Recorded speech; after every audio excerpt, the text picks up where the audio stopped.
ચમકતા ધમકતા ગુજરાતના રોડ રસ્તા પર આજે કેટલાક લોકો ભેગા થયા અને રાહદારીઓ આવતા જતા લોકોને પ્રશાસનને કહી રહ્યા હતા કે અમે લૂંટાઈ ગયા, બરબાદ થઈ ગયા, દવાની બાટલી આપી દો, અમારે દવા પીવી છે.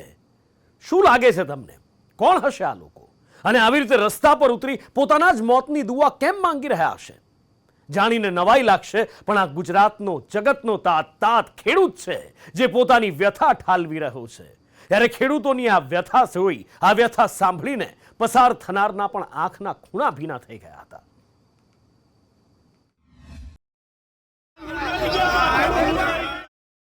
તાતની આંખમાં ડુંગળીના આંસુ, ઠાઠથી વેચાતી ડુંગળી પગ નીચે કચડાઈ,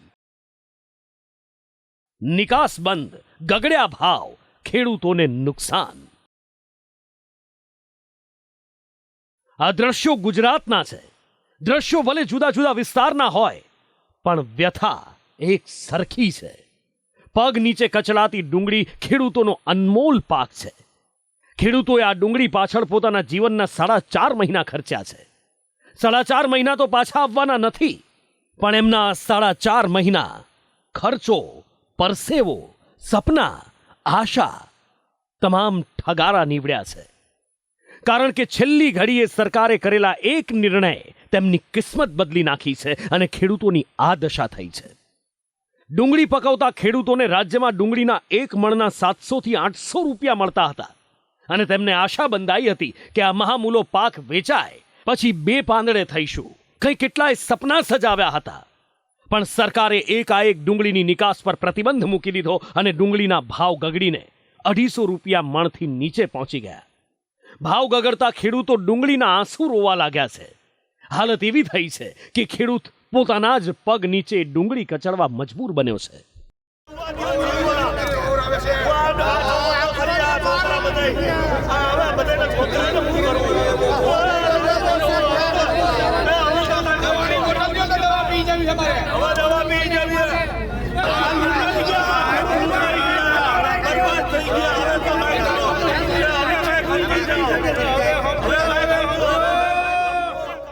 ગોંડલ માર્કેટિંગ યાર્ડ પાસે ચક્કાજામ કરી રહેલા ખેડૂતોએ તો ત્યાં સુધી કહી દીધું કે અમે ઉગાડીશું જ નહીં તો ખાશો શું, પથરા.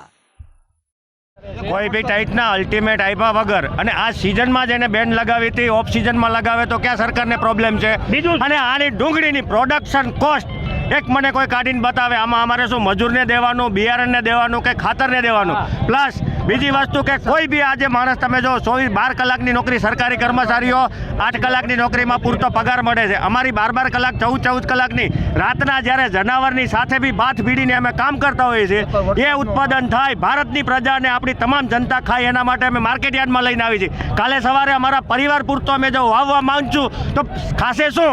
અને સરકારે આ જે દેવાની નીતિ છે એ નીતિ કેમ ખેડૂત વિરોધી છે? બીજાને બધાને એનું પેકેજ મળી જાય, એને ભથ્થા મળી જાય, પણ ખેડૂતને કઈ બાબતનું ભથ્થું આપો છો? અને જ્યારે પ્રોડક્શન ઉત્પાદન આવે ત્યારે જ તમને બેન્ડ લગાવવાની તક મળે છે. એનો જવાબ જોઈએ સરકારશ્રી પાસેથી. ખેડૂતો પૂછી રહ્યા છે કે સરકારે નિકાસ કેમ બંધ કરી? નિકાસ ભલે બંધ કરી, પણ ખેડૂતોનો માલ સરકાર ખરીદી લે. ત્યારે ખેડૂતોના આ સવાલના જવાબ કોણ આપશે? મારું કહેવું એવું છે કે ભાઈ 200 થી 300 રૂપિયા ભાવમાં ખેડૂતોને આમાં કંઈ મળતું નથી. અને સરકારે જે આ જે કયા કારણે નિકાસ બંધ કરી એ ખેડૂતોને એટલે એમ કહી દે ભાઈ કે આ કારણ છે, પબ્લિકને આપણું જે આર્થિક ઓલું તંત્ર છે ખોરવાઈ જાય છે. તો આમાં ખેડૂતનો શું વાંક છે ભાઈ? હાલો, સરકાર એટલું કહી દે કે ભાઈ આમાં ખેડૂત તમારો આ વાંક છે તો બરોબર છે. અને હા, નિકાસ એક્સપોર્ટ બંધ કરી આજથી 10 દિવસ પહેલાં 700 થી 800 રૂપિયા ભાવ હતો, કોઈ પ્રોબ્લેમ નહીં. એક્સપોર્ટ ભલે બંધ કરી તો એ ભાવે સરકાર ખરીદી કેમ ન કરે? હાલો, એક બાજુ ખેડૂતો રસ્તા પર ઉતર્યા છે, પોતાની મહેનત, પોતાનો મહામૂલો પાક ફેંકી રહ્યા છે, અને બીજી બાજુ સરકારના પ્રવક્તા મંત્રી કહી રહ્યા છે કે અમારી પાસે રજૂઆતો આવેલી છે. Hope so. એટલે શું હજી સરકાર કેટલું વિચારશે? શું સરકાર ધૃતરાષ્ટ્ર બનીને તમાશો જોશે? કોંગ્રેસ કિસાન સેલના ચેરમેન પાલ આંબલિયા કહી રહ્યા છે કે સરકારના ચાવવાના દાંત અલગ છે અને બતાવવાના દાંત અલગ છે. ખેડૂતોની આવક બમણી કરવાનો દાવો હતો, પણ આવક અડધી થઈ ગઈ છે. રજૂઆત થઈ હશે, પરંતુ આજે જે વિષય છે એ વિષય ઓડિયોલોજીની છે, ડુંગળીનો વિષય નથી. અને છતાં પણ એ ડુંગળીવાળા વિષયમાં રાજ્ય સરકાર હોય કે કેન્દ્ર સરકાર, વખતો વખત જ્યારે પણ અવાજ ઉઠતો હોય, ભાવ વધી જાય તો પણ અવાજ ઉઠતો હોય, અને ખેડૂતોનું નુકસાન થતું હોય તો પણ અવાજ ઉઠતો હોય. એટલે બેલેન્સ રસ્તો અહીંયાથી આદરણીય અમારા કૃષિ મંત્રીશ્રીએ પણ સ્ટેટમેન્ટ આપેલું છે, એમને પણ કહ્યું છે, રજૂઆત કરેલી છે. એટલે કંઈક હોપસો સરકારની નીતિ કાયમી માટે હાથીના દાંત જેવી રહી છે, ચાવવાના અલગ, બતાવવાના અલગ. એક બાજુ સરકાર 2022માં ખેડૂતોની આવક ડબલ કરવાની વાત કરે છે, અને બીજી બાજુ જ્યારે ખેડૂતોના ખેત પેદાશના ભાવ ઉપર ગયા છે ત્યારે સરકારે એમાં કોઈ ને કોઈ હરકત કરી છે. છેલ્લા 5 વર્ષની જ આપણે વાત કરીએ તો અત્યારે ડુંગળીના ભાવ જ્યારે 800-900 રૂપિયા પ્રતિમણ ખેડૂતને મળતા હતા ત્યારે કેન્દ્ર સરકારે એ ડુંગળી પર નિકાસ પર પ્રતિબંધ મૂકી અને ડાયરેક્ટ 200-250 રૂપિયાએ લઈ આવી. એક તો ખેડૂતોના માથે અઠવાડિયાથી ચિંતાના વાદળો ઘેરાયેલા છે. એવામાં ઋષિકેશ પટેલના આવા જવાબથી ખેડૂતોમાં રોષ ભભૂકી ઉઠ્યો છે. એવું નથી કે ખાલી વિપક્ષે જ સરકારમાં રજૂઆત કરી છે. ભાજપના જ 5 સાંસદોએ સરકારમાં રજૂઆત કરી છે. વિપક્ષમાંથી અમિત ચાવડા અને સાંસદોમાં મોહન કુંડારિયા, રામ મોકરિયા, પૂનમ માડમ, રાજેશ ચુડાસમા અને રમેશ ધડુકે સરકારને રજૂઆત કરી છે કે નિકાસ પરનો પ્રતિબંધ હટાવી દેવામાં આવે.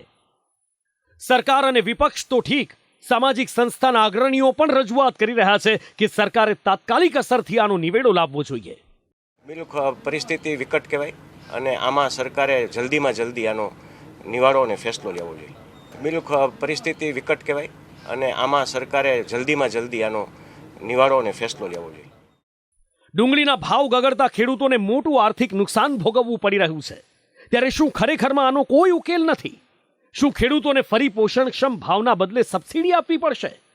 કે પછી સરકાર રજૂઆતો સાંભળી નિકાસ પરનો પ્રતિબંધ ઉઠાવશે કે પછી કોઈ વચ્ચેનો રસ્તો કાઢશે?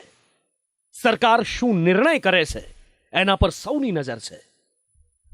બ્યુરો રિપોર્ટ, સંદેશ ન્યૂઝ. રાજ્યમાં પાછલા 1 મહિના 9 દિવસથી જે સંતા કુકડીની રમત ચાલી રહી હતી, આખરે જઈને આજે પૂરી થઈ છે.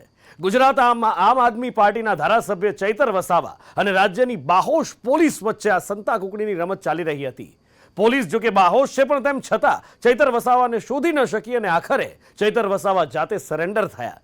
ચૈતર વસાવાએ સરેન્ડર કરતા કદાચ તમને એવું લાગતું હોય કે પિક્ચર અહીંયા પૂરું થઈ ગયું છે, પણ એવું નથી સાહેબ. આ તો હજી ઇન્ટરવલ છે. રાજકીય ડ્રામાનો અંત તો હજી બહુ દૂર છે. પોલીસ અને ધારાસભ્ય વચ્ચે સંતા કુકડી પૂરી. પોલીસ શોધી ન શકતા ખુદ હાજર થયા. 1 મહિનો અને 9 દિવસ બાદ સરેન્ડર. હુંકાર, હું નિર્દોષ છું, ચૂંટણી તો હું જ જીતીશ. ગુજરાતના દર 7 વ્યક્તિએ એક આદિવાસી છે. છેક અંબાજીથી ઉમરગામ સુધીના બનાસકાંઠા, સાબરકાંઠા, પંચમહાલ, વડોદરા, ભરૂચ, સુરત, વલસાડ અને ડાંગના 32 તાલુકા આવરી લેતો તેમનો વિસ્તાર છે. અને આ વિસ્તારમાં દબદબો કોનો, એના પર જંગ જામ્યો છે. ભાજપ, કોંગ્રેસ અને આમ આદમી પાર્ટીના નેતાઓ પોતપોતાના દાવા કરી રહ્યા છે. નર્મદામાં આ દાવા શક્તિ પ્રદર્શનમાં વાત છેક પોલીસ સ્ટેશન સુધી પહોંચી ગઈ છે. વનકર્મીને મારવાના કેસમાં આપના નેતા ચૈતર વસાવા ભૂગર્ભમાં ઉતરી ગયા હતા. 1 મહિનો 9 દિવસ બાદ આજે ચૈતર વસાવાએ પોલીસ સામે સરેન્ડર કર્યું છે.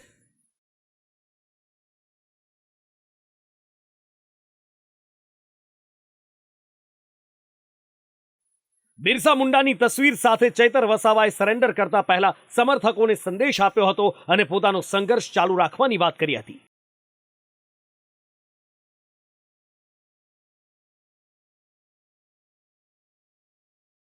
કેસ કરે મારા પર, મારા પત્નીને જેલમાં લઈ જાય, પણ એ લોકોને પણ કહેવા માંગીએ છે અને એ લોકોને પણ કહેવા માંગીએ છે આદિવાસી અમે શાંત છે, શાંતિથી અમને જીવા દો, રહેવા દો. જ્યારે અમે રસ્તા પર ઉતરીશું ત્યારે આ પ્રશાસનને, આ સરકારને પણ અઘરું પડશે. હું ચૈતર વસાવા અને મારો પરિવાર આખા આદિવાસી સમાજ માટે, આખા ગુજરાતના નવયુવાનો માટે, શિક્ષિતો માટે, શોષિતો માટે, પીડિતો માટે, તમામ લોકોને ન્યાય અપાવવા માટે છેલ્લા શ્વાસ સુધી ચૈતર વસાવા પોલીસ સમક્ષ હાજર થયા હતા અને હુંકાર ભર્યો કે હું નિર્દોષ છું, મને ખોટી રીતે ફસાવવામાં આવ્યો છે. જે આક્ષેપો તમારી પર છે કે તમે વન કર્મચારીઓને માર્યા છે અને હવામાં ફાયરિંગ છે, એ બાબતે શું છે? માન્ય મુખ્યમંત્રીને રાયગઢના વહીવટદારમાં ચાલતા કૌભાંડો, જંગલ ખાતામાં વન તલાવડીના કૌભાંડોની રજૂઆત કરી હતી.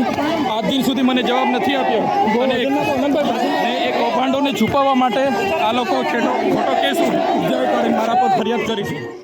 પણ 1 મહિનો અને 9 દિવસ ગાયબ રહેલા ચૈતર વસાવા હતા ક્યાં? તેમની પાર્ટીના નેતા કહી રહ્યા છે કે તેઓ તો ઘરે જ હતા, પોલીસે એમને શોધ્યા જ નહોતા. પણ એમની પત્ની કહી રહ્યા છે કે પોલીસ દર 2 દિવસે ઘરે આવતી હતી. આ 1 મહિનો 9 દિવસ થયા, ત્યાં સુધી પોલીસ રોજ આવતી હતી, ચેક કરતી હતી. તો અત્યાર સુધી પોલીસે શું કર્યું કે અમારે આ જનસંખ્યા લઈને એમને હાજર કરવા માટે અહીંયા આવવું પડ્યું? એટલે આ પ્રશ્ન તમારે પોલીસ તંત્રને પૂછવાનો. પોલીસવાળા આવતા હશે, ગયા હશે, ક્યારે ગયા, ક્યાં સુધી ગયા મને ખબર નથી. ચૈતરભાઈનું સ્પષ્ટ એવું કહેવાનું છે ઘરે જ હતા આટલા દિવસથી અને ઘરની અંદર રહીને તો કામ કરતા હતા એમનું પોતાનું. હવે સરખી રીતે ચેક કોઈએ ના કર્યું હોય તો એમાં કોઈ શું કરે? ખેર ઠીક છે, હશે. ચાલો, હાલ તો આપના નેતા ગોપાલ ઇટાલિયા સંઘર્ષની વાત કરી રહ્યા છે અને ગુજરાતમાં સરકાર બનાવવા સુધીની વાતો કરી રહ્યા છે. આ તો ભૂપતભાઈ તો જગ જાહેર કરી લીધું ને આ ભાઈ જગ જાહેર ટક્કર આપી જ રહ્યા છે ને. અહીંયા આપણે ટક્કર આપે છે એટલે તો અહીંયા ટક્કર ક્યાં સુધી રહેશે? તમને લાગે છે ટક્કર લાંબી ચાલશે? અમે બહુ માથાભારે માણસો સામે ટક્કર લીધી છે એટલે લાંબી તો ચાલવાની જ છે, પણ છોડી નથી દેવાના. અમે આ ટક્કરને અમે પરિણામ સુધી લઈ જઈશું ને સરકારમાં આમ આદમી પાર્ટી બેસે ત્યાં સુધીના પ્રયત્નો. અત્યારે રસ્તા પર દેખાઈ રહેલા આ જંગની શરૂઆત ખૂબ પહેલા થઈ હતી. ચૈતર વસાવા આમ આદમી પાર્ટીનો આદિવાસી ચહેરો છે. મૂળ ગોત્ર છોટુ વસાવાની બીટીપીનું. છોટુભાઈ સાથે રાજનીતિના પાઠ શીખેલા ચૈતરે 2022ની વિધાનસભા ચૂંટણી પહેલા રાજ્યમાં નવી સવી આવેલી, મોટા ઉપાડે આવેલી કેજરીવાલની પાર્ટી આમ આદમી પાર્ટી જોઈન કરી લીધી. હવે કહાનીમાં અસલી ટ્વિસ્ટ અહીંથી જ આવે છે. વિધાનસભા ચૂંટણીમાં નર્મદાના ડેડિયાપાડામાંથી ચૈતર વસાવા જીતીને આવે છે અને આમ આદમી પાર્ટીને એક ચહેરો મળે છે. આદિવાસીનો અવાજ બનાવવાની વાતો થાય છે, પણ ચૂંટાયા બાદ ચૈતરના તેવર બદલાયા. જાણકારો કહે છે કે રાજકીય દ્વેષ અને આદિવાસીઓમાં મોટો ચહેરો બનવાની હોડ જામે છે. આ હોડમાં એક હતા ભાજપના અગ્રણી અને બીજા ચૈતર વસાવા. પહેલા શાબ્દિક અને બાદમાં કાયદાકીય આંટી ઘૂંટીવાળો જંગ શરૂ થાય છે. રાજકીય ડ્રામાબાજી વચ્ચે ભારે તિકડમ બાદ ચૈતરનું પોલીસ સામેનું સરેન્ડર રાજકીય રીતે અલગ જોવાઈ રહ્યું છે. કારણ કે આમ આદમી પાર્ટી આ મુદ્દાને આદિવાસી અસ્મિતા સાથે જોડી લોકસભામાં ભરૂચ બેઠક પરથી ચૈતર વસાવાને ઉતારવા માંગે છે. સામે છેડે 30 વર્ષથી સતત સાંસદ તરીકે ચૂંટાતા મનસુખ વસાવા છે. દોષારોપણ કરશે એના મને એક તલ માત્ર પણ મને ચિંતા નથી. અને હું દાવા સાથે કહું ભરૂચ લોકસભા સાતમી વખત પણ મનસુખ વસાવા જીતવાના છે ને જીતવાના છે. કોઈ તાકાત મને રોકવાની નથી. એ તો 6 ટર્મથી હું જીતું છું અને એ તો પાર્ટી મારા પર ભરોસો છે એટલે વિશ્વાસથી હું બોલું છું.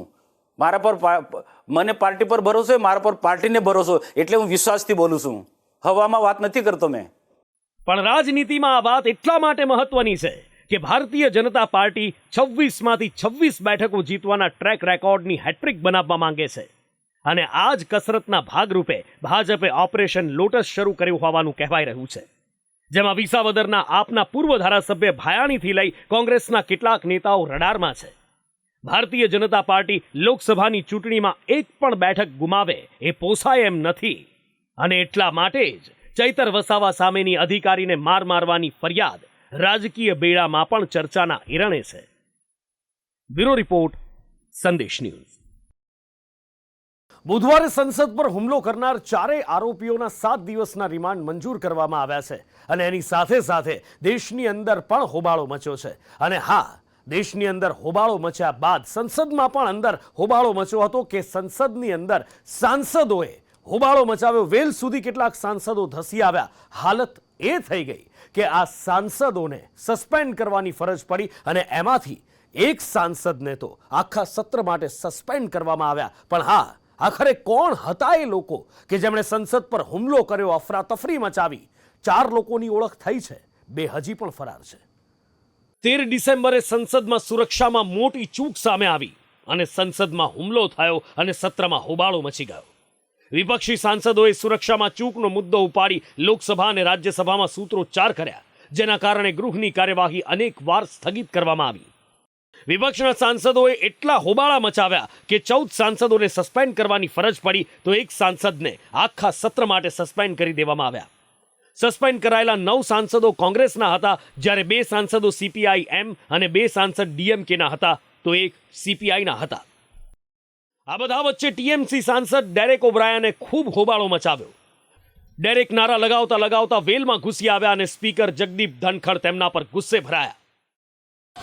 I hereby name Shri Derek O'Brien. Derek O'Brien is hereby named to leave the house immediately. Jagdeep ધનખડે ડેરેક ઓબ્રાયનને ગૃહ છોડવાનું કહી કાર્યવાહી થોડા સમય માટે સસ્પેન્ડ કરી દીધી. વિપક્ષી સાંસદો સંસદની બહાર પણ આક્રમક દેખાયા. गृह मंत्री सदन में आए और सदन में आकर अपना स्टेटमेंट, अपना बयान दे और हमें 2-4 सवाल पूछने का अगर मौका दिया जाए तो हम सोचेंगे कि ठीक है, चलो सदन को दोबारा शुरुआत करने की हमें मौका मिल जाएगा. सचिवालय पूरी तरीके से आदरणीय हमारे स्पीकर महोदय ने जी भी कहा है कि ये हमारी जिम्मेदारी है कि इसको पूरी तरीके से चुस्त और दुरुस्त किया जाएगा. कल विपक्ष काफी नाराजगी जाहिर कर रहा था इस बात को लेकर कि अमित शाह जी को जवाब देना चाहिए. नहीं, इससे सरकार से मतलब नहीं है. ये सचिवालय, लोकसभा का सचिवालय अलग होता है और सरकार से इसका कोई लेना देना नहीं है. इसलिए इस संबंध में जो है लोकसभा के जो स्पीकर महोदय जी हैं उन्होंने कहा इसका सचिवालय अलग है और इसकी सबके साथ बैठ करके फिर वार्ता किया, फिर से वार्ता करेंगे. એક બાજુ સુરક્ષામાં ચૂકને લઈ ગૃહ ગાજ્યું તો બીજી બાજુ સંસદના હુમલાના આરોપીઓને લઈ તપાસનો ધમધમાટ જોવા મળ્યો. પકડાયેલા આરોપીઓમાંથી મનોરંજન અને સાગર શર્માએ સંસદની અંદર સ્મોક ફેલાવ્યો હતો અને અરાજકતા મચાવી હતી, તો સંસદની બહાર નીલમ અને અમોલે અફરાતફરીનો ધુમાડો ફેલાવ્યો હતો.